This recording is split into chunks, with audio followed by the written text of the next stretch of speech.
Muyumbe wa Matungulu Stephen Mule ni wawetakana vena pata wa serikali kosa kisomo na uito na kubeta maubingi siku la medhitobo ainene skuli wa A2 wa tala chathini cha kunya icha ilobia siya basari Mule aweta bebata yumbe mbunge ni akate kutua isya unena niya wa kuangalanga ilobia ila iwadhewe kisomo na kuwete uyananu nongi kuweka kubinyi ya amanyiwa ila meusoma imanyesioni nene Boniface.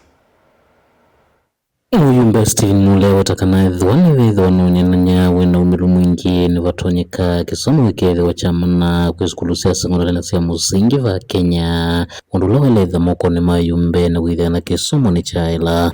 As a country, we must start a honest conversation regarding education in this country.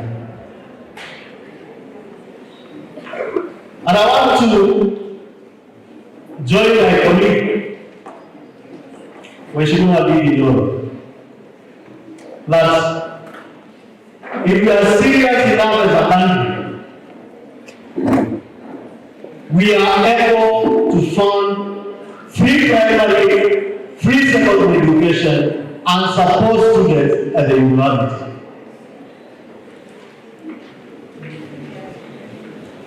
We require only 30 billion shillings. Kia wetakana kitonjo kwisila weanya wa masavu mena umiluhu na udhei katikati wa yumbe na serikali ya kati nengi kuikiria manyiwe manisioni siya ulune maika uvinyika ni maundu makisomo. I want to ask my colleagues members of parliament, if you are honest enough, we release 10 billion shillings from our kitty. The equalization fund releases 10 billion shillings.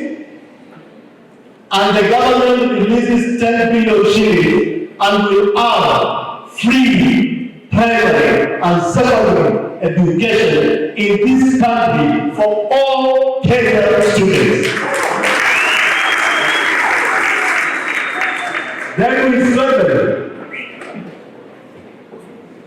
the end and we review the model of funding in the universities to be affordable to all Kenyans from all walks of life.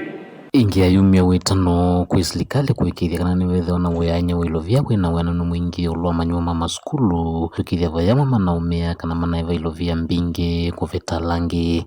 We cannot have a situation whereby one student in the university is paying 500,000 and the other one is paying 25,000.